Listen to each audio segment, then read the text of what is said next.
Welcome to video number 6, and we're going to start getting technical, and I'm going to show you how to create a list within GetResponse. And a list is basically the first step. You can think of it like your campaign, and some autoresponder services will actually use campaign as the name of the list. So you'll see list, you'll see campaign, and it's pretty much all the same thing. Now, before we talk about different ways to build your list and different types of opt-ins like single opt-in or double opt-in confirmation lists, and which one is potentially better for you, when you create your lists, a lot of times a question might arise, which is, should you create a different list for every single product that you have? Should you create a different list for every different affiliate product that you're promoting? And the answer for that is this: yes. And the reason why is because when you're creating your list, you want to get as specific as possible. You don't want to have one list that covers 5 different products, because you're not going to know which product is which customer has purchased which product, right? And even if you can segment it further and deeper than that, like let's say somebody has purchased this product, but they also purchased like a one-time offer. Or this other list, you have somebody who purchased product A and did not buy any of the one-time offers. So that way you have a better view of who is actually on that list. And that way you understand exactly what stage they are coming from. Now, what I want to do now is talk about double opt-in versus single opt-in. And this is a very common question that is asked over and over again, and a very, very important question. Now, if you don't know what these are, pay close attention. We're going to talk more about what each of them are. And then, of course, we'll talk about the advantages and disadvantages. So single opt-in means if somebody subscribes to your email list, they go to your landing page, they fill in their name and their email address, and that's it. When they click submit, they get automatically added to your list. Now, here is the problem with that. If they do that, there's no way to prevent them from entering a fake email address. So nowadays, most people are very reluctant on giving out their email address. So therefore, there's a lot of email services out there that give you a disposable email address that only lasts sometimes 10 minutes. Now, the problem with that is that when you get fake subscribers, it will actually hurt you in the long run, especially when you email fake emails. Because at the end, whenever you send out emails, Gmail, AOL, and big companies like that, they'll see that you're sending emails to fake emails, and then, of course, they will think that you're a spammer. So what we found is 3 out of 9 times, or even more, sometimes even a half, most people will enter a fake email. So the bad news is if you build a list of single opt-in subscribers, your email service will assume that you're a spammer, and then out of nowhere, your account will get shut down months later. Or worse, you can continue emailing them, but all these different email service providers, or what we call ESPs, like Gmail, AOL, and more, they will start listing you and blacklisting you as a spammer. So every time you email out, you don't know how many of those emails are actually getting to your subscribers' email box. So even the people that want to hear from you, the emails might be going to their spam folder. So this isn't something that a lot of people are told and when they begin, and they normally find out later. So if you don't even know about this, then this is actually very common. Most people don't really realize that this is actually happening. Now, one way a single opt-in can work is if you are getting customers to subscribe to your list because they already trust you. So the only time that I would use single opt-in, in other words, is for people that actually trust you and that have spent money to trust you. Here's what double opt-in is. Double opt-in is when somebody signs up, and let's use the example before where they fill in their name and email address on your landing page, and they click submit. Now, at this point, they're not going to be added to your list. They're going to be added to a sort of pending list. Now, what they have to do in this case is they have to prove that they are the owner of the email. So what happens is they get sent an email asking them to click a confirmation link. And when they click that, and once that is done, then of course they're added to your email list. Now, if they fill in the name and email address and it's all fake, then of course, think about that. That email will never reach them. And that protects you by allowing you to build a quality list. So instead of building a big list of 1,000 people, you might be building a list of 100 or 200 people, but these people are basically saying, I want to hear from you. Now, there have been studies, there have been tests. Some say that double opt-in works better. Some say that single opt-in works better. So really, at the end of the day, you're not going to know until you actually test it out. Now, given that double opt-in, if you send about 1,000 people and you get, let's say, for example, a 50% conversion rate, then 500 people may opt in. And if it's a single opt-in, then of course 500 people would be added to your list. But if you do double opt-in, 500 people may opt in, and maybe 100 of those are fake. And maybe you'll only get 300 people to actually confirm their email.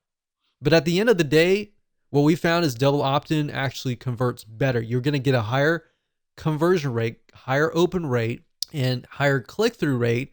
That's going to help you as far as dealing with the email service providers like Gmail, AOL, and all these other email service providers. And your reputation will move up. Your emails, when you send them out, are going to land in people's email inboxes. And of course, because you're emailing people that want to hear from you. So that's why we found in our tests that you will actually get a higher rate of opens, a higher click-through rate. So like I said earlier, the downside is if you send 1,000 people to an opt-in list, that's going to be a much lower conversion rate. But at the end of the day, we recommend that you go for quality versus quantity. So now that that is out of the way and we've talked about the fundamentals and some advanced strategies, let me show you how to create a list within GetResponse and explain some details surrounding this feature inside of GetResponse. Okay, so as far as creating a list, it's actually very easy to do once you understand how everything is laid out. So even though it might take me about 5 or so minutes to teach you, once you get a hang of this and once you start creating a list after list after list, it'll actually be easy. In fact, as I will show you in just a minute, once you have created your list and you've created all the settings and done all that, once you create the second list, you can actually copy the settings from the prior list. So you don't have to set everything up again, essentially. So what you need to do is go under contacts, click on lists, click create list, and then of course, name your list. So we're going to do a new test list 1. And of course, you can click copy existing list settings. So if you've already created a list before, you can select that. You can select the list that you want. So you could select whatever list that relates to that particular product and then set that and click create. So we're not going to copy any settings here. We're just going to do it from scratch. We're going to click create and there we go. So this right here is the new list. So now if you put your mouse over here, you're going to be able to see other elements like add contacts, make defaults, settings, show contacts, show newsletters, and show autoresponders and delete. So adding contacts, what that means is if you have a external list, let's say for example, you have an Excel spreadsheet of a list of customers, then you can click add contacts and you can actually import those contacts into GetResponse. Now I would say be very careful with this. When you do that, make sure you clean your list or make sure that your lists of people are active. Now, the reason why we don't really do this a lot is because when you're just starting out with GetResponse, you're building a reputation, or GetResponse could be ConvertKit, could be any other autoresponder series. You're building a reputation, and the best way to build a reputation is to start from scratch and build a list from scratch and build a double opt-in confirmation list, because then you will get less people who are spammers, fake emails, and all of that. You get people basically who really want to be on your list. Now, make default, all that means is that when you email out, it's going to come from this list. So we don't really want that. Now, click on settings here. And settings allows you to see the name, of course. Now, keep in mind that when you use something like Leadpages or any other landing page creator and you connect to the GetResponse API, what's going to happen is you're going to see the list name. So when you connect to GetResponse and you refresh the details and you connect Leadpages, for example, to GetResponse, you're going to see the list name. So you want to make sure that you choose a name that is something that you will remember and that is clear to you. So you want to try to create a naming convention, essentially, because you're not going to see the list title or description or any of that.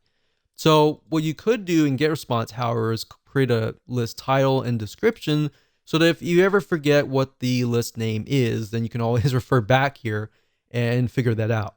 Now, the next thing is you can choose the category, as you can see here, and of course the language. Now, right below that is going to show the postal address, which is very important. And this address is going to show on all of your emails. So anytime you send out a newsletter broadcast, which is to everybody, or an autoresponder series, they're going to see your mailing address at the very bottom. So if you want to, for example, rent a UPS mailbox or a post box and put that there instead of putting your own private mailing address, that would be highly recommended for you to do. Now, of course, this just allows you to customize the list. You can add your logo and all of that. Now, if we click on subscription up at the top here, you can see that this option will allow you to receive subscription notifications. So basically, every time somebody signs up on your list, you will receive a notification. Now, this is nice to have in the beginning when you're starting out, so it's kind of like a little motivator. But as time goes on and you start building lists of thousands and thousands of people, you most likely want to select this off.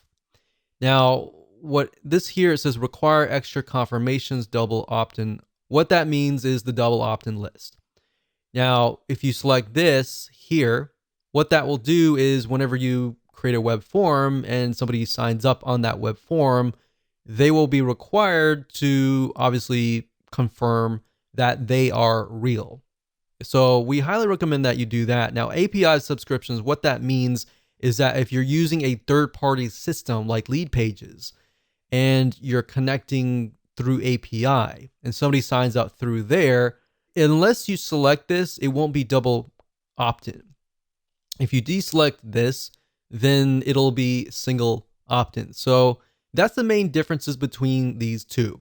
Now it says preview pages your contacts will see. So this is very standard. Once you understand this, this will be standard throughout other systems. But the confirmation page is a page your contacts see after they confirm sign up. All right.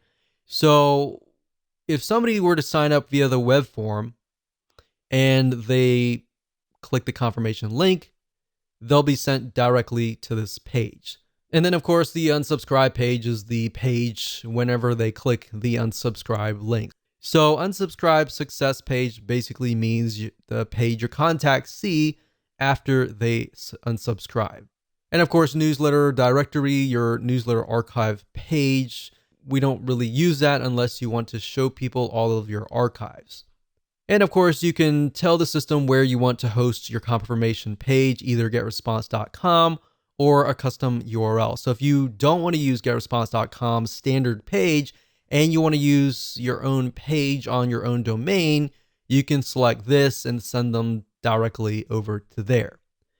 And of course, you got the confirmation message, and you can say, I want this message to be in HTML format or plain text. Now, if you're asking which one is better, it really depends depends. You're gonna definitely want to use HTML. Plain text is just plain text. There's no graphics, there's no nothing. It's just plain. So at the end of the day, it really depends on your list. And of course, you can change the confirmation message, which is the message that they'll receive saying, okay, we received a notification that you signed up on this list. Are you serious about this? Or was that actually you? So you can change the subject line to something that's related to what they signed up for. And then the from address is, of course, your email from. And if they want to reply to, you can send them to the same address or a different address. And of course, when you're done, you can click Save Confirmation Message. Now, if we go back over to here and go under the new test list 1 and put my mouse over here. So we went to settings and show contacts. All that does is just shows your contacts. So obviously, if you just created a new list, you're not going to have any contacts. If you do have some contacts, you'll be able to see that information there. Show newsletters basically allows you to do broadcasts. So if you click this, you can do that. And of course, show autoresponders will allow you to create an autoresponder, which we'll dive in further in the next video.